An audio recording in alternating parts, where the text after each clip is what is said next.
And gold buyers, మీ కష్టాల్లో నమ్మకమైన మీ ఆత్మీయ నేస్తం. ఇప్పుడు ఇరాన్ ఒక రీజనింగ్ ఏంటంటే, ఇరాన్ వాళ్ళ రీజిమ్ లేదు. ఇప్పుడు వాళ్ళ హెడ్ ఆఫ్ సుప్రీం లీడర్ పోయారు, 40 కమాండర్లు పోయారు. వాళ్ళ దగ్గర ఉన్న అంత సెకండ్ లెవెల్ కమాండర్స్ ఉన్నారు. ఇప్పుడు వాళ్ళు నిర్ణయం తీసుకుంటున్నారు. ఇప్పుడు పాసిబ్లీ వీళ్ళు రాసి పెట్టుంటారు ముందే, నేను పోతే కూడా చేయాలని చెప్పేసి. ఏంటంటే ఎకనామిక్ అసెట్స్ని కొట్టండి. ద సేమ్ టైం యుఎస్ వాళ్ళ బేస్, ప్రతి దేశంలో ఒక బేస్ ఉంటుంది యుఎస్కి, వెస్ట్ ఏషియాలో. అది యుఏఈ ఉండొచ్చు, బహ్రెయిన్ ఉండొచ్చు, సౌదీ అరేబియా ఉండొచ్చు, ఒమాన్ ఉండొచ్చు, ఏ దేశం అయినా, ఖతార్ విత్ బిగ్గెస్ట్ బేస్, ఎక్కడున్నా కానీ వాళ్ళని హిట్ చేయండి మీరు. సెకండ్, వీళ్ళ ఎకనామిక్ అసెట్స్ని కొట్టండి. సౌదీ అరేబియా అరామ్కో రిఫైనరీ కొట్టారు నిన్న, విచ్ ఇస్ అబ్సల్యూట్లీ లోకంలో ఏం చెప్తారు, one of the biggest refineries అది. దాంతో ఇమ్మీడియట్గా ఆయిల్ ప్రైసెస్ పెరిగింది. స్ట్రైట్ ఆఫ్ హార్మూజ్ అయితే క్లోజ్ చేశారు, అది ఇంకోటి. ఇంకా చూడండి, అసెట్స్ని కొడుతున్నారు, స్ట్రైట్ ఆఫ్ హార్మూజ్ క్లోజ్ చేశారు. అది కాకుండా బహ్రెయిన్ వైపు యుఎస్ 7th ఫ్లీట్ని కొట్టారు, బహ్రెయిన్లో ఉన్న సివిలియన్స్ బిల్డింగ్ని కూడా కొడుతున్నారు. నేను ఒమాన్ అనే రాజ్యం వాళ్ళది పీస్ టాక్స్ నడిపిస్తున్న వాళ్ళే. మా బ్రదర్ ఒమాన్ ఉంటాడు, ఆయన మన మీద ఎవరు దాడి చేయరని చెప్పారు. గంట సేపు తర్వాత ఆడే మెసేజ్ నాకు పెట్టాడు, బాంబు పడ్డది ఇక్కడ కూడా అని చెప్పి. ఎప్పుడు అనుకోలేదు వాళ్ళు ఏమనుకున్నారంటే, మేము చాలా సేఫ్గా ఉంటాం, మమ్మల్ని మేమే నెగోషియేట్ చేస్తున్నాం వీళ్ళ వైపు నుంచి, మా మీద అందుకు బాంబు వేస్తాం, వాళ్ళ మీద కూడా వేసారు తీసుకొచ్చి. సో ఇదొక ప్రాబ్లం వస్తుంది. ఇరాన్ 2 రీజన్స్ ఉండొచ్చు కవిత గారు దీంట్లో. ఒకటి, ఇరాన్ ఏం చెప్తున్నా అంటే, వీ విల్ నాట్ సరెండర్. మా దగ్గర ఉన్న బ్యాలిస్టిక్ టెక్నాలజీ మీరేదో చాలా చిన్న పిల్లల దగ్గర దివాళీ పటాకలాగా అనుకున్నారు, కాదు. We can really use it our Advent. Drone and ballistic. Drone వాడారు సౌదీ అరేబియా రిఫైనరీ మీద, పామ్ జుమేరా మీద అటాక్ చేశారు దుబాయ్లో. అది ఆలోచించి, that again is a land mark. World's richest people అక్కడ ఉంటారు, డబ్బులు ఉన్న వాళ్ళు, వాళ్ళ మీద దాడి చేశారు నేను. సో ఇదొక షాక్ అనమాట గల్ఫ్ కంట్రీస్ కూడా. వాళ్ళు మొన్నదాకా ఏమనుకున్నారంటే, దట్ మా మీద దాడి చేయరు, మ్యాక్సిమం అమెరికన్ బేసెస్ మీద దాడి చేస్తారు, అది వాళ్ళు చూసుకుంటారు, మా మీద చేయరు అనుకున్నారు. ఈవెన్ 12 Day వార్లో అప్పుడు జరిగినప్పుడు 6 months ముందు అప్పుడు చూశారు మీరు, అప్పుడు డైరెక్ట్ ఖతార్ మీద వాళ్ళు దాడి చేశారు. కానీ Qatar air force base, US air force మీద దాడి చేశారు ఖతార్ మీద. అది కూడా చెప్పి చేశారు వాళ్ళు, మేము పంపిస్తున్నాం డ్రోన్లు అని చెప్పేసి. ఇది అట్లా కాదు. ఇది ఇప్పుడు ఇవాళ పొద్దున American embassy Riyadh, Saudi Arabian capital ఉన్న అమెరికన్ ఎంబసీని కొట్టారు, రెండు డ్రోన్లతో కొట్టారు. అంటే మనం అనుకున్నాం ఇది వీళ్ళ దగ్గర అసలు బేసిక్ టెక్నాలజీ కూడా లేదనుకుని. నాకు డౌట్ ఏమొస్తుందంటే, బహుశా వీళ్ళకి చైనా దగ్గర నుంచి హెల్ప్ వస్తుందని యుఎస్ ఇంటెలిజెన్స్ ఇప్పుడు చెప్తున్నారు. చైనా మాత్రం సైలెంట్గా ఉంది, ఎందుకంటే వీళ్ళ దగ్గర శాటిలైట్స్ లేవు. ఈ డ్రోన్స్ని గైడ్ చేయడానికి, ఈ మిసైల్స్ని గైడ్ చేయడానికి మీకు శాటిలైట్ టెక్నాలజీ చాలా పనికి వస్తుంది. ఇదేదో GPS కోఆర్డినేట్ చేసి పంపించడం కాదు, ఉంటుంది దాంట్లో, కానీ that can always go wrong. ఇది శాటిలైట్ ఇమేజరీ వీళ్ళకి ఎక్కడి నుంచి. పాకిస్తాన్ మీరు గుర్తుపెట్టిన ఆపరేషన్ సింధు టైంలో పాకిస్తాన్ని హెల్ప్ చేసిన దేశం China. Real time intelligence, satellite intelligence ఇచ్చారు వాళ్ళకి. మన ఎయిర్ ఫోర్స్ బేస్లు కానివ్వండి, మన మిసైల్ సిస్టమ్స్ కానీ, మన S-400 ఎక్కడ ఉందని పాకిస్తాన్కి చెప్పింది చైనా. సో డెఫినెట్గా ఒక డౌట్ ఉంది ఇప్పుడు యుఎస్ ఇండియా. కానీ ఇప్పుడు వాళ్ళు చైనాతో ఇప్పుడు డీల్ చేస్తలేరు, పక్కన పెట్టారు వాళ్ళు. ద ఇమీడియట్ కన్సర్న్ అంటే ట్రంప్కి ఈ యుద్ధం ఎన్ని రోజులు ఉంటుందో అని. ఎందుకంటే ఫస్ట్ టైం 2 సెనారియోస్ ఉన్నాయి కవిత. ఒకటి, గల్ఫ్ స్టేట్ అందరు కోపం వచ్చి అందరు కలిసి ఇరాన్ని కొడతారు. యుఎస్, ఇజ్రాయెల్ ఎనీవే కొడుతున్నారు, కానీ గల్ఫ్ స్టేట్ కూడా ఏమంటారు, చాలా అయిపోయింది, బోత్ హోగ్యా, చలో అవి మేము కూడా దిగుతామని చెప్పి వాళ్ళు కూడా దిగుతారు. మీరు ఇజ్రాయెల్ మీద దాడి చేయండి, మీరు యుఎస్ మీద దాడి చేయండి, మా మీద ఎందుకు చేస్తున్నారు, మా ప్రజల మీద ఎందుకు చేస్తున్నారు. ఇన్ఫ్యాక్ట్ మా ఊరు నుంచి ఒక ఆయన మొన్న బయటకు వచ్చి నిలబడితే ఆయన మీద ఒక డ్రోన్ పీస్ వచ్చి పడ్డది. ఈ lost his leg from my home town. ఆయన తప్పు, బయట రాకూడదని చెప్పారు. అప్పుడు బయట వచ్చి నిలబడి చూడడానికి మన హ్యూమన్ టెండెన్సీ ఉంటుంది కదా అది. సో ఇప్పుడు జరిగే దాంట్లో కవిత గారు, ద మోస్ట్ డేంజరస్ థింగ్ ఏంటంటే, ఒకటి ఆయిల్ ప్రైసెస్ అదైతే పెరుగుతుంది, కానీ $10 పెరిగి అక్కడే స్టేషనరీగా ఉంది, మూవ్ కావట్లేదు. ఎందుకంటే ఓపెక్ వాళ్ళ ప్రొడక్షన్ పెంచేశారు. So that will strait of Hormuz open పెట్టడానికి చాలా క్రూషియల్. ఎందుకంటే సూయజ్ కెనాల్ నుంచి వచ్చి, స్ట్రైట్ ఆఫ్ హార్మూజ్ నుంచి వచ్చి ఒక యూటర్న్ తీసుకుంటుంది చిన్న, at the widest point near Gulf of Oman 36 kilometers అంతే ఇది వెడల్పు. అక్కడి నుంచి షిప్స్ ఇట్లా తిరిగి రావాలన్నమాట, ఒక డ్యాన్స్ చేస్తారు వాళ్ళు, అది లిటరలీ.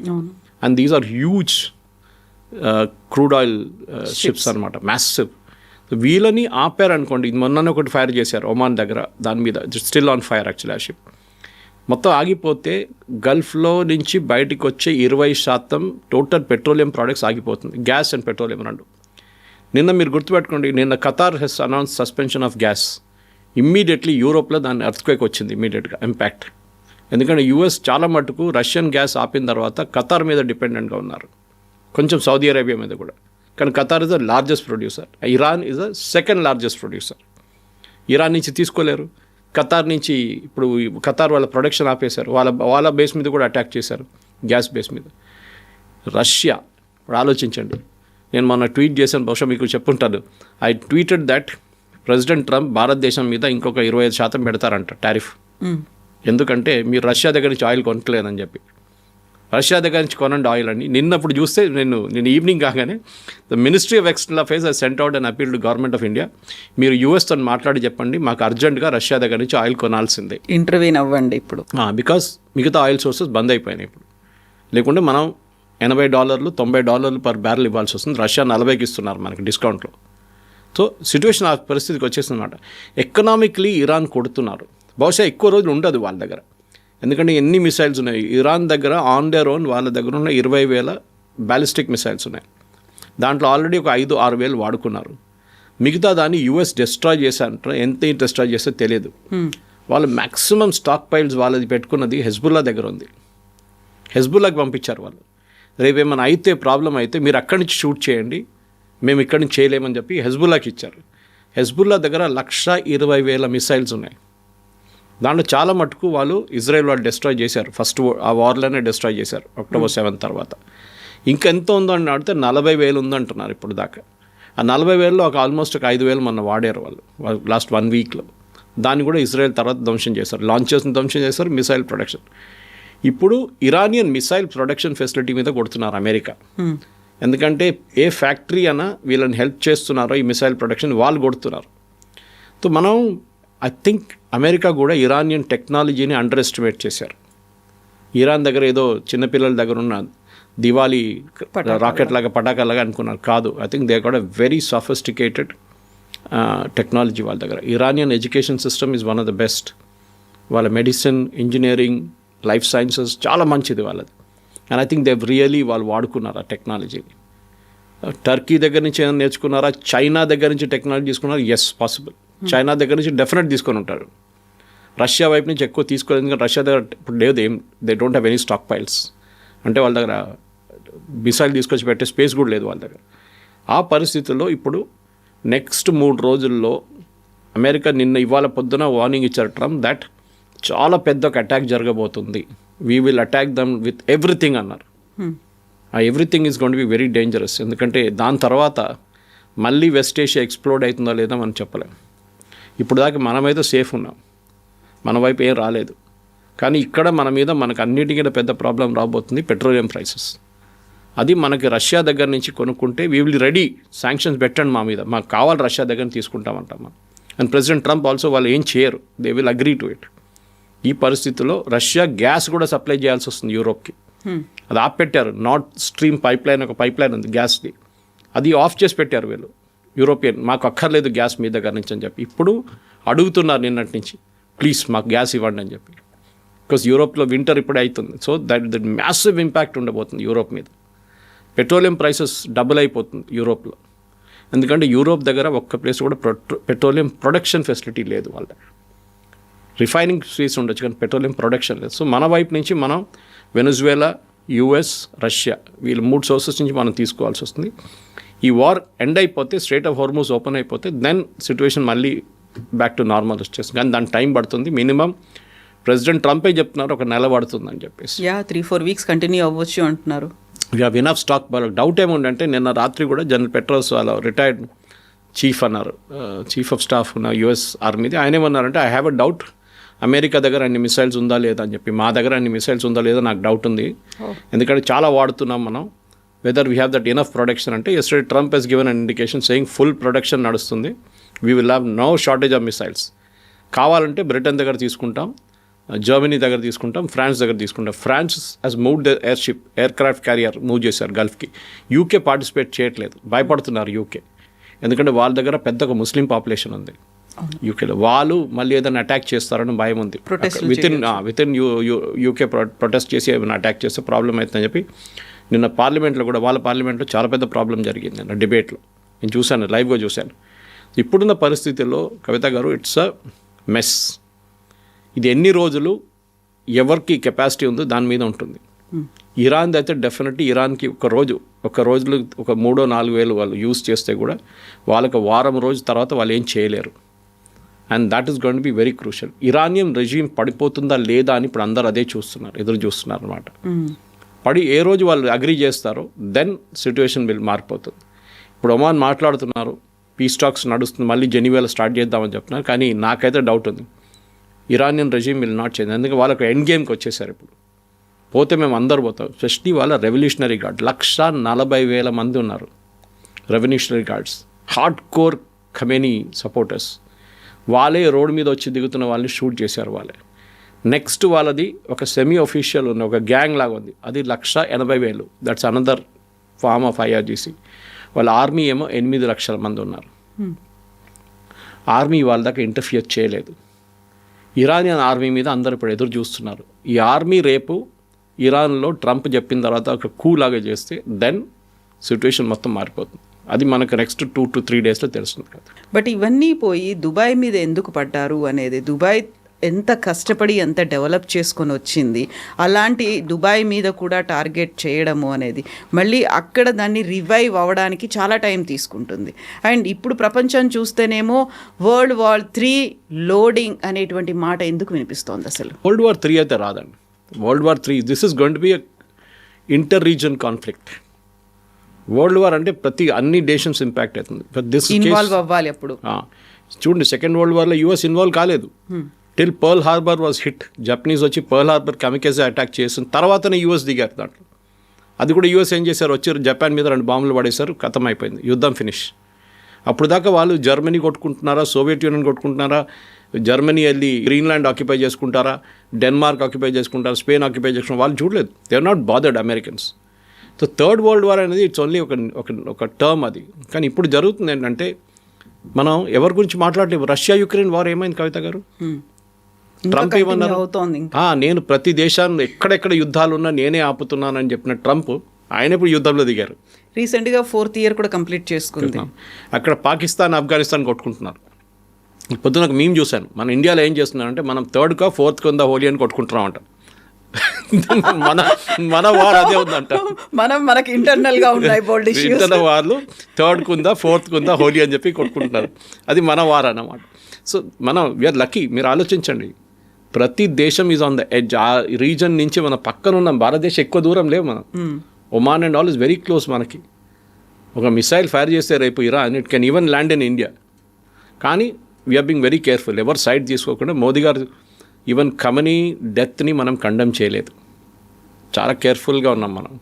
ఎందుకంటే చేస్తే ఒకటి అమెరికా యాంటగనైజ్ అవుతారు, రెండోది గల్ఫ్ కంట్రీస్ కూడా వాళ్ళు కోపం పడతారు. ఎందుకంటే వీళ్ళందరూ సున్నీలు, వేరే Shia, Iran is a Shia country. So ఇది జరగబోతుంది. పాకిస్తాన్లో చూడండి ఏం జరిగింది. పాకిస్తాన్లో వాళ్ళ కరాచీలో ఉన్న US ఎంబసీ మీద దాడి చేశారు అక్కడ ప్రొటెస్టర్స్. పాకిస్తానీ పోలీస్ ఏం చేయలేదు, చూసుకుంటూ నిలబడ్డారు వాళ్ళు. అమెరికన్ మెరైన్స్ లోపల నుంచి ఫైర్ చేసి 25 మంది చనిపోయారు వీళ్ళు పాకిస్తానీ ప్రొటెస్టర్స్. అక్కడ ఒక మెసేజ్ అయింది. కానివ్వండి, ఈ వార్ అయిన తర్వాత ప్రెసిడెంట్ ట్రంప్ చూడండి ఎట్లా కొడతారో అసీం మునీర్ని, షబాజ్ షరీఫ్ని. మా ఎంబసీ మీద దాడి చేస్తారా మీరు, మేము చూపిస్తాం మీకు. ఇప్పటి నుంచి 2-3 మిగిలిపోయిన మిసైల్ అక్కడ కూడా వేసేస్తారు పాకిస్తాన్ మీద కూడా. ఇదే జరగబోతుంది. ఈ right now we're busy with this, will let us finish this, then we will handle you later. అంటే అట్లాంటి ఎక్స్ట్రీమిస్ట్ ఎలిమెంట్స్ మీ దగ్గర ఉన్నారు. మన దగ్గర కూడా రియలైజ్ అవుతారంటారా? ఎందుకంటే ఎప్పుడు అమెరికా పాకిస్తాన్కి మద్దతు ఇస్తుంది, సపోర్ట్ చేస్తుంది, కావాల్సినటువంటి ఎక్విప్మెంట్ అంతా ఇస్తుంది. అది పాకిస్తాన్కి ఎప్పుడు ఇచ్చేది? ఫస్ట్ తాలిబాన్ టైంలో ఇచ్చారు, సోవియట్స్ని తరిమి కొట్టడం. దాని తర్వాత తాలిబాన్ కొట్టడానికి పంపించారు. ఇప్పుడు తాలిబాన్ పాకిస్తాన్ కొట్టుకుంటున్నారు. అమెరికాకి అక్కడ ఏం ఇంట్రెస్ట్ ఉందంటే అక్కడ నుంచి రేర్ ఎర్త్స్ బయటికి తీయాలి. వాళ్ళు కొంచెం డబ్బులు ఇన్వెస్ట్ చేశారు ప్రెసిడెంట్ ట్రంప్ కంపెనీలో, చాలా డబ్బులు ఇన్వెస్ట్ చేశారు. అసీం మునీర్ లాంటి వాళ్ళు వాళ్ళని హ్యాపీగా పెట్టుకుంటున్నారు. కానీ ఇట్లాంటి సిచ్యువేషన్కి వచ్చినప్పుడు డెఫినెట్ ఐఎమ్ నో డౌట్ రేపు పాకిస్తాన్ చూడండి, ఇప్పుడు చనిపోయిన తర్వాత కూడా ఖమేనీ పాకిస్తాన్ ఇజ్రాయెల్ని తిడుతున్నారు, which Israel will not take it lightly. ఎందుకంటే నెక్స్ట్ అటామిక్ పవర్ ఉన్నది గల్ఫ్ కంట్రీస్లో అంటే ముస్లిం వరల్డ్లో ఇస్ విత్ పాకిస్తాన్. వాళ్ళు ఎప్పుడో కొట్టడానికి ప్లాన్ చేస్తున్నారు, ఎక్కువ లొల్లి చేస్తే వాళ్ళు కొడతారు. కానీ ద ప్రాబ్లమ్ ఇస్ పాకిస్తాన్ దగ్గర ఉన్న అటామిక్ కేపబిలిటీ అంతా యూఎస్ దగ్గర ఉంది, యూఎస్ నిఘాలో ఉందని. వాళ్ళు దాన్ని తాళం చేయ వాళ్ళ దగ్గర ఉంది. Pakistan cannot use it. అది యూఎస్కి ఎప్పుడో తెలుసు, అది పిచ్చోన్ చేతిలో రాయిలాగా అయిపోతుంది, అది ఎక్కడ పడేస్తాడో తెలియదు తీసుకెళ్ళి. సో ఇట్లాంటి పరిస్థితుల్లో ఇప్పుడున్న దాంట్లో డెఫినెట్గా పాకిస్తాన్కి వాళ్ళ ఎంత ఎఫర్ట్ పెట్టినా కానీ గల్ఫ్ కంట్రీస్ వాళ్ళు పట్టించుకోరు. ఇటువైపు ఏమో సౌదీ అరేబియా వాళ్ళ ప్రాబ్లం ఉంది, వాళ్ళ మీద దాడి చేస్తున్నారు. రియాద్ మీద దాడి చేశారు, వాళ్ళ అరామ్కో ఫ్యాక్టరీ మీద దాడి చేశారు, ఖతార్ మీద ఖతార్ దాడి జరిగింది, కువైత్ మీద దాడి చేశారు. ఎక్కడ ఇన్వాల్వ్ లేని దేశాలు అందరి మీద దాడి చేస్తున్నారు. ఎందుకంటే you're all supporting the US base. అక్కడ సైప్రస్లో కొట్టారు, యూకే బేస్ని కొట్టారు, ఎందుకంటే అక్కడ నుంచి ప్లేన్స్ టేక్ ఆఫ్ చేస్తుంది. అంటే అంత నాలెడ్జ్ ఉంది వాళ్ళకి. That is the main thing Kavitha garu. మనం అనుకుంటాం ఇరానియన్స్ దగ్గర ఒక టెక్నాలజీ లేదు, ఇంటెలిజెన్స్ లేదు, రెండూ ఉన్నాయి వాళ్ళ దగ్గర. They are somehow getting the intelligence. ఎక్కడి నుంచి మీకు ఎట్లా తెలుసు సైప్రస్ నుంచి టేక్ ఆఫ్ చేశాను యుఎస్ జెట్స్ అని? వాళ్ళకి తెలిసిపోయింది అది. దానికోసం వాళ్ళు కొట్టారు. డియోగో గార్షియా కొట్టలేరు. డియోగో గార్షియా పర్మిషన్ లేట్ ఇచ్చారని చెప్పి నిన్న ట్రంప్ స్టామ్ అని చాలా తిట్టాడు నిన్న. మీరు ముందే పర్మిషన్ ఇవ్వండి, మా B2 బాంబర్స్ అక్కడ ఉండే, మేము మళ్ళీ యుఎస్ నుంచి తెప్పించుకోవాల్సి వచ్చింది మాకు అని చెప్పి. సో ఇది ఇప్పుడు ఎట్లయిపోయిందంటే ఇది ఇరాన్ని ఒక గాజా లాగా తయారు చేస్తారు. ఇప్పుడు చూస్తూనే ఉండండి. End of it all Iran will resemble Gaza. అది పరిస్థితి. హెజ్బుల్లాని వాళ్ళు చూసుకుంటారు, ఇజ్రాయెల్ నేను చెప్పాను చూడండి. ఇటువైపు హమాస్ ఇస్ ఆల్మోస్ట్ ఫినిష్డ్, వాళ్ళు ఏం మాట్లాడలేదు. ఇప్పుడు హూతీలను చూసుకోవాలి, అది యుఎస్ చూసుకుంటారు. కావాలంటే ఇండియా కూడా అప్పగిచ్చేస్తారు, మీరు చూసుకోండి హూతీలు అని చెప్పేసి. అది కూడా జరుగుతుంది. దిస్ ఇస్ ద సిచ్యువేషన్ నా. సో ఇరాన్ నుంచి నినాదాలు వచ్చేవి, death to Israel, death to America అని వచ్చేది. ఆ రెండూ కలిసాయి. ఇప్పుడు ఖమేనీని చంపేసిన తర్వాత స్టిల్ అదే కండిషన్ ఇంకా కంటిన్యూ అవుతుంది. ఎందుకంటే ఒక స్ప్లిట్ అనేది ఇరాన్లో కూడా కనిపించింది. చాలా వరకు బయటకు వచ్చారు, సెలబ్రేట్ చేసుకున్నారు. ఉమెన్ డాన్సులు చేయడాన్ని నిషేధిస్తే ఆ డాన్స్ వీడియోస్ కూడా ఇప్పుడు సోషల్ మీడియాలో కనిపిస్తున్నాయి. బట్ అక్కడున్నటువంటి రివల్యూషనరీ గార్డ్స్ మొత్తం టేక్ ఓవర్ చేసుకున్నారు, వాళ్ళు అటాక్ చేస్తున్నారు. ఇరాన్లోనే అలాంటి స్ప్లిట్ కనిపించినప్పుడు నెక్స్ట్ ఇరాన్ భవిష్యత్తు అంటే అది ఇరాన్ నుంచే ఎవరో లీడర్ రావాలండి పైకి. మనం సిరియా ఎగ్జాంపుల్ తీసుకుందాం. సిరియాలో ఒక terrorist leader, Al-Qaeda terrorist leader వాళ్ళ ప్రెసిడెంట్ అయ్యారు. వాళ్ళ నుంచే వచ్చారు ఒక లీడర్ పైకి. అన్ని లీడర్ డెమోక్రాటిక్గా ఉండాలని ఎక్కడ చెప్పలేదు, ఎక్కడ రాసిపెట్టలేదు. కంట్రోల్ ఎవరు చేస్తారు వాళ్ళ మీద ఉంటుంది. మీ దగ్గర 1,00,000 మంది ఉన్నారు, మీరు కంట్రోల్ చేయగలరా మీ కంట్రీని? లేకుంటే సివిల్ వార్ అయిపోతుంది. అమెరికా ఎక్కడెక్కడ రెజ్యూమ్ చేంజ్ తీసుకొచ్చిందో లాస్ట్ 2, 3, 4 సంవత్సరాల్లో, నాకన్నా ఎక్కువ కూడా, ఆ కంట్రీస్ అన్నీ ఇవాళ మొత్తం ధ్వంసం అయిపోయినాయి కంప్లీట్గా. You take Iraq, Saddam Hussein పోయిన తర్వాత ఎవరు వచ్చారు ఎవరు పోయారు అప్పుడు కూడా కొట్టుకుంటా. అక్కడ అల్ఖైదా ఉంది, అక్కడ ఐసిస్ ఉంది, అందరూ ఉన్నారు. మీరు ఇటువైపు సిరియా తీసుకోండి. సిరియాలో ఇప్పుడు కూడా in spite of having this so called leader, అక్కడ కూడా ఇదే ప్రాబ్లం నడుస్తుంది. అమెరికా సిరియాలో వచ్చి బాంబ్ చేస్తున్నారు ఇప్పుడు కావాలి. అటువైపు మీరు యూ టేక్ ఇరాక్ అయిపోయింది. ఆఫ్ఘనిస్తాన్ పరిస్థితి చూడండి, అదే సంగతి. లిబియా సేమ్, అక్కడ సివిల్ వార్ నడుస్తుంది ఇప్పుడు కూడా. సో అమెరికా ఎక్కడెక్కడ వెళ్ళారో, ఎక్కడెక్కడ రెజ్యూమ్ చేంజ్ చేశారో అక్కడ స్టెబిలిటీ ఎప్పుడు రాలేదు. మీరు బంగ్లాదేశ్ చూశారు, మీరు బంగ్లాదేశ్లో కూడా చాలా రోజులు ప్రాబ్లం ఉండే, అక్కడ కూడా. నేపాల్లో ప్రాబ్లం జరిగింది. ఎక్కడెక్కడ వీళ్ళు ట్రై చేశారో ఎక్కడ సక్సీడ్ కావట్లేదు. చేశారు కానీ రిజీమ్ మార్చారు. కానీ మీకు వాళ్ళ మీ దగ్గర లిబియన్ ప్రెసిడెంట్ పేరు అడిగితే మీకు తెలియదు. You would have known Gaddafi. Iraq president పేరు అడిగితే మీకు తెలియదు, నాకు కూడా తెలియదు. It would have been Saddam Hussein అంటుండే మనం. లేరు ఇప్పుడు. Everybody is gone. మీరు ఒక రెజ్యూమ్ చేంజ్ తీసుకొచ్చినప్పుడు వాళ్ళు రీప్లేస్ ఎవరు చేస్తారు, అది చాలా ఇంపార్టెంట్ ఉంటుంది. అది ఇరాన్లో కూడా ఇంపార్టెంట్. మీరు బయట నుంచి రేజా పేల్వీని తీసుకొస్తే ఆయన 50 సంవత్సరాలు దేశం నుంచి బయటకు ఉన్నాం, ఏం చేయలేడు. I give an example. మీరు వెనిజువేలా జరిగినప్పుడు మడూరోని కిడ్నాప్ చేసి తీసుకెళ్ళినప్పుడు ఫస్ట్ ట్రంప్ ఏమన్నారు, ఆ నోబెల్ ప్రైజ్ గెలిచిన ఆమె ఉంది కదా, ఆమె తీసుకొచ్చాడు మషాడో. ఏమైంది దాని తర్వాత? వాళ్ళ అడ్వైజర్ అన్న వద్దు, ఆమెకి ఎక్స్పీరియన్స్ లేదు, దేశం నడిపేయడంటే చిన్నపిల్లల ఆట కాదు, జస్ట్ కీప్ హర్ అవుట్. మాట్లాడడానికి చాలా బాగా మాట్లాడుతుంది కానీ దేశం దాంతో నడవదు. వాళ్ళ దాంట్లోనే ఎవరిని ఉన్నా సెలెక్ట్ చేయండి వాళ్ళంటే మళ్ళీ వాళ్ళ వైస్ ప్రెసిడెంట్ సెలెక్ట్ చేసి ఆమెకి ఇన్స్ట్రక్షన్స్ ఇచ్చారు, దేశం ఇట్లా నడిపియండి, డబ్బులు మేము ఇస్తాం, ఆయిల్ రిఫైనరీస్ అన్ని మేము రిపేర్ చేపిస్తాం, but you run the country. దానికోసం వెనిజువేలాలు ఇవ్వాల దాకా మీరు ఒక రైట్ వినలేదు, ఒక ఫైటింగ్ వినలేదు, ఒక ఫైరింగ్ వినలేదు, ఏం జరగలేదు. అక్కడ చాలా పీస్ఫుల్గా నడుస్తుంది. బట్ అక్కడ కూడా ఇప్పుడు ఇరాన్లో కూడా మేమే నెక్స్ట్ ఎవరు అనేది డిసైడ్ చేస్తామని ట్రంప్ చెప్తున్నాడు. నిజంగా అది పాసిబిలిటీ ఉందా? ట్రంప్ డిసైడ్ చేయలేరు. He cannot decide. అదైతే చాలా క్లియర్. ట్రంప్ డిసైడ్ ఏం చేయగలరంటే ఇరాన్ని పోస్ట్ రూలర్ ఎవరు వస్తారో వాళ్ళని వాళ్ళ వైపు ఉంచుకోవడం, వాళ్ళు ఫండింగ్ చేయడం చాలా ఇంపార్టెంట్ ఉంటుంది. ఇరాన్లో కవిత గారు రాజా పేల్వి ఫస్ట్ వీళ్ళ ఫాదర్ ఉన్నప్పుడు 79లో డిపోజ్ అయ్యారు ఆయన. 79 నుంచి 2026 వచ్చేదాకా ఇరానియన్ కరెన్సీ 99% డీవాల్యూ అయిపోయింది. ఎగ్జాంపుల్ ఇస్తాను, మన రూపీస్ తీసుకుందాం. మనం 100 రూపాయలు మీరు బ్యాంకులో వేస్తే మీ డిపాజిట్లో ఆ 100 రూపాయలకి ఇవాళ విలువ ₹1. ఆలోచించండి, మీరు బ్యాంక్లో ₹1,00,00,000 వేశారు, దాని విలువ ఎంత ఉంటుంది ఇవాళ? పోయింది, మొత్తం డబ్బులే పోయింది, complete wiped out. Iranian currency worthless అయిపోయింది. పేపర్ ఇప్పుడు ఒక లోఫ్ బ్రెడ్ కొనాలంటే చిన్న ఒక ట్రక్లో తీసుకెళ్ళాలి డబ్బులు అంతా. అక్కడే ప్రాబ్లం అంతా స్టార్ట్ అయింది. ఇప్పుడు 6 నెలల ముందు మన ప్రొటెస్ట్ ఎందుకు స్టార్ట్ అయింది, అక్కడ బాజారీస్ అంటారు, అంటే బాజార్ నడిపిస్తున్న వాళ్ళు, ట్రేడర్స్. వాళ్ళు ఏమంటున్నారు అంటే మా దగ్గర ఎవరు రావట్లేదు కొనడానికి, nobody is coming to buy anything from us. మేమేం అమ్మాలి, మేము కరెన్సీకి వాల్యూ లేదు, నీళ్ళు లేవు వాళ్ళ దగ్గర. ఇప్పుడు పవర్ సప్లై ఎరాటిక్గా ఉంది. ఎందుకంటే ఇరాన్ దగ్గర మేము చెప్పాను చూడండి, 2nd largest gas production in the world. Capacity production కాదు, వాళ్ళ దగ్గర ఉన్న asset. 3rd largest oil reserves in the world. First is Venezuela, 2nd Saudi Arabia, 3వది ఇరాన్. గ్యాస్లో first is Qatar, 2nd is Iran. కానీ లాస్ట్ 3 సంవత్సరాల్లో Iran produce చేసింది total oil ప్రొడక్షన్లో 3%. మినిమం 20-22% ప్రొడ్యూస్ చేయాల్సిన ఒక కంట్రీ ఇస్ డూయింగ్ ఓన్లీ 2%, 3%. అక్కడ ఎందుకంటే యూఎస్ టోటల్ బ్యాన్ పెట్టేశారు, ఎవ్వరు కొనకూడదు వీళ్ళ దగ్గర నుంచి ఆయిల్ అని చెప్పి, రష్యా లాగానే. అక్కడే ప్రాబ్లం వచ్చింది. సో ఇరాన్ ఒక చాలా మోడర్న్ నేషన్ ఉండే రిజా పెల్వి టైంలో. ఆఫ్ కోర్స్ ఈ వాజ్ ద డిక్టేటర్, అది పక్కన పెడదాం మనం. అబ్సల్యూట్ డిక్టేటర్, యూజ్లెస్ ఫెలో అని చెప్పొచ్చు, కానీ కంట్రీ నడిపించారు. సద్దాం హుసేన్ కూడా మీరు అట్లని చెప్పొచ్చు, absolute dictator, 3rd rate character అని చెప్తే కానీ దేశం నడిపించాడు. గదాఫీ కూడా సేమ్ థింగ్. స్టెబిలిటీ ఉండే వాళ్ళకి, whether you agree with that stability concept అన్నాడు, అది ఇంకోటి. కానీ ఇప్పుడు ఏంటంటే ఇరాన్లో ఈ ఇరానియన్ రెవల్యూషన్ తీసుకొచ్చిన టైం నుంచి ఇప్పుడు దాకా ఫస్ట్ 8 సంవత్సరాలు ఖొమేనీ ఉండే, దాని తర్వాత 40 సంవత్సరాలు ఖమ్నై. ఈ 40 సంవత్సరాల్లో కంప్లీట్ ఎకానమీని ధ్వంసం చేశారు వాళ్ళు. షరియా లా మీద ఇంపార్టెన్స్ పెట్టి అన్ని దేశాలతో కొట్లాడుకొని అమెరికాతో పంగా పెట్టుకున్నారు. అది లాస్ట్ ఇప్పుడు ఈ సిచ్యువేషన్కి ఎట్లా వచ్చిందంటే ఇప్పుడు ఇరానియన్ కరెన్సీకి వాల్యూ లేదు. ఇన్ఫ్లేషన్ ఏమో 49 నుంచి 55% ఇన్ఫ్లేషన్ ఉంది, కొంతమంది 80% అంటున్నారు.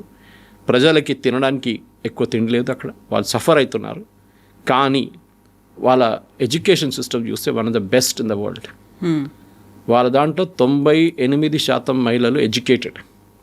చాలా ఎడ్యుకేషన్ సిస్టమ్ సూపర్ ఇరాన్లో. వాళ్ళ దగ్గర పోస్ట్ గ్రాడ్యుయేట్ లెవెల్లో కూడా చాలా మంచి education, even their medical education. మన భారతదేశం నుంచి చాలామంది కశ్మీర్ వైపు నుంచి షియా పిల్లలు వెళ్తారు అక్కడ చదువుకోవడానికి, కార్గిల్ వైపు నుంచి. This is very important. Iran దగ్గర పొటెన్షియల్ ఉంది, ఆ పొటెన్షియల్ని నడిపించడానికి వీళ్ళకి తెలియదు. రేజా పేల్వీని ఎందుకు తీసేశారు బయట అంటే కరప్షన్, అబ్సల్యూట్ కరప్ట్ ఉండే ఆయన. యుఎస్ వాళ్ళని వాడుకున్నారు. ఆయనకన్నా ముందు ఉన్న ప్రెసిడెంట్ మొహమ్మద్ మెజీబ్ ఆయన కిందకి దింపారు 1953లో. వీళ్ళందరూ కలిసి చేశారు పని. ఎవరు? యూకే MI6 అండ్ CIA కలిసి చేశారు. ఆయన పక్కన పెట్టి ఈయన తీసుకొచ్చారు షా ఆఫ్ ఇరాన్ని. ఆయన అసలు దేశం మొత్తం ధ్వంసం చేశారు. ఖొమేనీ దాని తర్వాత వచ్చారు. He lead the revolution after that. ఆయన ఒక లీడర్గా ఎగిరాడు. ఆయన కానీ 8 సంవత్సరాలు ఉండలేకపోయారు. ఆయన ఆఫ్టర్ 8 years హీ డైడ్. కానీ ఈ రిలీజియస్ లీడర్స్ ఏంటంటే వాళ్ళు ఒకటే రూట్ ఉంటుంది వాళ్ళది, రిలీజియన్ ఎక్స్పాండ్ చేయడం, ఆ రిలీజియన్ని కంట్రోల్ చేయడం, మహిళల్ని కంట్రోల్ చేయడం, మహిళల్ని బయట రాకుండా. మీరు చూస్తుంటారు బుర్కా ఏ లేదు, హిజాబ్ ఏ లేదని చెప్పి ఎంతో మహిళలను చంపారు వీళ్ళు, జుట్టు కనిపిస్తోంది అని. అది సో డెఫినెట్గా ఇరాన్లో కొత్త లీడర్షిప్ రావాలంటే నెక్స్ట్ ఒక 2 to 3 weeksలో వాళ్ళ దాని నుంచే ఎవరినైనా సెలెక్ట్ చేయాల్సి వస్తుంది. కానీ ఈ నేషనల్ గార్డ్, రెవల్యూషనరీ గార్డ్స్ ఉన్నారు చూడండి, వాళ్ళని ఫస్ట్ ట్యాకిల్ చేయాల్సి వస్తుంది. వాళ్ళ టాప్ లీడర్షిప్లో 22 మందిని చంపేశారు మన బాంబింగ్లో. ఇన్ఫ్యాక్ట్ ఆ బాంబింగ్ కూడా చాలా, నేను ఇవాళ పొద్దున కూడా I was listening to an Israeli expert, intelligence expert. ఆయన ఏం చెప్తున్నా అంటే ఇంత హైలీ ప్రొటెక్టెడ్గా ఉన్న మనిషి, ఖమేనీ లాంటి మనిషిని మీరు ఒక ఓవర్ గ్రౌండ్ ప్యాలెస్లో పెట్టి ఓపెన్ ఏరియాలో, అంటే ఓపెన్ ఏరియా అంటే నాట్ అండర్ గ్రౌండ్, పైన ఒక బిల్డింగ్లో పెట్టి దాంట్లో ఒక 100-200 మంది కమాండర్స్ని తీసుకొస్తే వీళ్ళందరూ చూసుకుని కూర్చుంటారు అక్కడ. In fact the operation was planned on Tuesday, వెనస్డేకి పోస్ట్పోన్ చేశారు, థర్స్డేకి పోస్ట్పోన్ చేశారు, ఫ్రైడేకి పోస్ట్పోన్, లాస్ట్ సాటర్డే పొద్దున కొట్టారు. ఎందుకంటే వీళ్ళు అనుకున్నారు ఇప్పుడు దాకా ఇజ్రాయెల్ మా మీద దాడి చేసినప్పుడు రాత్రిపూట చేశారు, పొద్దున పూట ఎప్పుడు చేయలేదు. వాళ్ళు కొట్టరు మామూలు. కానీ it is absolute blunder. In fact that Israeli expert saying మీద ఒక డోర్ మీద బోర్డు కూడా పెట్టుంటారు, here lives company family, please knock and enter the door అని, please knock the door and enter. అంత ఓపెన్గా పెట్టుకున్నారు మీరు. ఓకే, అప్పుడు తెలుస్తుంది అంటే ఇవాళ వచ్చిన రిపోర్ట్లో ఇజ్రాయెల్ వాళ్ళు ట్రాఫిక్ సిగ్నల్ కెమెరాలు కూడా హ్యాక్ చేశారంట. ఈ లీడర్స్ అందరూ ట్రావెల్ చేస్తున్న రూట్ చూసుకోవడానికి మన దగ్గర ట్రాఫిక్ కెమెరాస్ ఎందుకు పెడతారు, బండి ట్రాక్ అది కూడా ఇజ్రాయెల్ వాళ్ళు హ్యాక్ చేశారట. దాన్ని హ్యాక్ చేసి వీళ్ళందరూ ఏ రూట్లో వెళ్తున్నారు, ఎక్కడికి వెళ్తున్నారు కనుక్కుంటే అందరూ ఒకటే రూట్లో వెళ్తున్నారంట. And that the only fellow who escaped yesterday's bombing, I mean 28th bombing రోజు వాజ్ హెడ్ ఆఫ్ ఇంటెలిజెన్స్. ఆయనకి ఒంట్లో బాగాలేదంట, ఇంట్లో అనుకున్నాడు. ఆయన డెప్యూటీ అయినండి ఆడు చనిపోయాడు. సో ఆ పరిస్థితి they have bill to get superb intelligence. ఇది చాలా ఇంపార్టెంట్. హ్యూమన్ ఇంటెలిజెన్స్ ఒకటి ఉంటుంది అంటే వాళ్ళు ఇరాన్లో ఉన్న ఈ రెజీమ్ లోపల కూడా దూరారు. వాళ్ళు కాసిం సులైమానీని చంపినప్పుడు there was excellent information. Qasem Soleimani తోడుని ఎవరో ఇన్ఫర్మేషన్ ఇచ్చారు that he is moving in this car from so and so place. ఎందుకంటే 6 కార్లు ఉండే కాన్వాయ్లో, 6 కార్లకు ఒకటే నంబర్ ప్లేట్. మన దగ్గర కూడా చూడండి, రేవంత్ రెడ్డి వెళ్తున్నప్పుడు, చంద్రబాబు నాయుడు వెళ్తున్నప్పుడు కార్ నెంబర్ ప్లేట్ అన్నీ ఒకటే ఉంటుంది. యాక్చువల్లీ ఇట్ ఇస్ ఇల్లీగల్, కానీ సెక్యూరిటీ వైజ్ ఇట్ ఇస్ ఇంపారిటివ్. ఆ కార్లు మారుతూనే ఉంటాయి కాన్వాయ్లో. సో మీకు తెలియదు ఏ కార్లో ఉన్నాడని చెప్పేసి. అదే వీళ్ళు కూడా ఫాలో చేస్తారు. కానీ కరెక్ట్గా అప్పుడు కూడా కొట్టారు సులైమానీని. పక్కన ఉన్న ఏ కార్కి ఏం ప్రాబ్లం రాలేదు. ఆలోచించండి. సో ఇజ్రాయలీ ఇంటెలిజెన్స్ ఆ రోజు జరిగిన దాడిలో చాలా క్లియర్గా, కానీ వీళ్ళు చేసిన అన్నిటికంటే పెద్ద బ్లండర్, అండర్ గ్రౌండ్ బంకర్లో మీటింగ్ పెట్టకుండా మీరు ఒక ఓపెన్ అంటే ఒక ప్యాలెస్లో మీటింగ్ పెట్టి చాలా ఓపెన్గా ఇజ్రాయెల్ చెప్పారు మీరు రావచ్చు కొట్టచ్చు మమ్మల్ని అని చెప్పి, వీఆర్ రెడీ అన్నట్టుగా. But I think that is a blunder, underestimating Israel, are they were playing stupid Iranians. ఎందుకు చేశారో అర్థం కావట్లేదు ఇప్పుడు కూడా. అది హైలీ ప్రొటెక్టెడ్ మనిషి. ఈయనని లాస్ట్ టైం 6 నెలల ముందు అటాక్ జరిగినప్పుడు కవిత గారు, దేవర్ రిపోర్ట్స్, ఇంటెలిజెన్స్ రిపోర్ట్స్ చాలా క్లియర్గా ఏం చెప్పారంటే they had him in the range.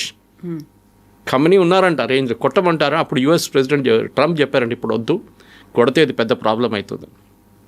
So Israel backed out. But Israel convince చేసింది మళ్ళీ ఇప్పుడు. న్యాచురల్లీ, బికాజ్ వాళ్ళు ఇప్పుడు నిన్న ఒక యూట్యూబ్ ఛానల్లో ఆర్గ్యూ చేస్తున్నారు, మన ఛానలే అనుకుంటాను, మరి ఇంకా ఏదో ఛానల్ గుర్తులేదు. నేను ప్యూరిటీ గురించి మాట్లాడుతున్నాను, యురేనియం ప్యూరిటీ. ఎగ్జాక్ట్లీ మన దగ్గర 20%, 30%, 60%, 80%. యాక్చువల్లీ 20% నుంచి మొదలు కావచ్చు. 20% మొదలైతే ఒక చిన్న క్రూడ్ బాంబ్ లాగా ఉంటుంది. మీరు ఎంత హై ప్యూరిటీకి వెళ్తారో అంత బాగుంటుంది వెపన్. అది చాలా ఇంపార్టెంట్. కానీ ఈ న్యూక్లియర్ వెపన్ ఎవరు వాడరు. అది ఒక థ్రెట్ లాగా వాడుకుంటారు అంతే. నా దగ్గర ఇది ఉంది చూడు, కిమ్ జాంగ్ ఉన్నట్లని ఉంటుంది, నా దగ్గర ఉంది, నా దగ్గర వస్తే నేను పేల్చేస్తాను అది. So nobody will go to him, అందరు దూరం ఉంటారు. ఇది అన్నమాట. అది రాకుండా చూడడానికి ఇజ్రాయెల్ జాబ్ ఉంది. 20% కూడా వాళ్ళు డర్టీ బాంబ్ అంటారు దాన్ని. మనం అమెరికాలో వాడారు అది ఒకసారి, డర్టీ బాంబ్, న్యూక్లియర్ బాంబ్. కానీ ఎక్స్ప్లోడ్ కాలేదు అది. టెర్రరిస్ట్ కొంతమంది ట్రై చేశారు. ఇప్పుడున్న పరిస్థితుల్లో డెఫినెట్గా నెక్స్ట్ లీడర్ అంటే ఏం జరుగుతుంది next 1 week itself is the big question.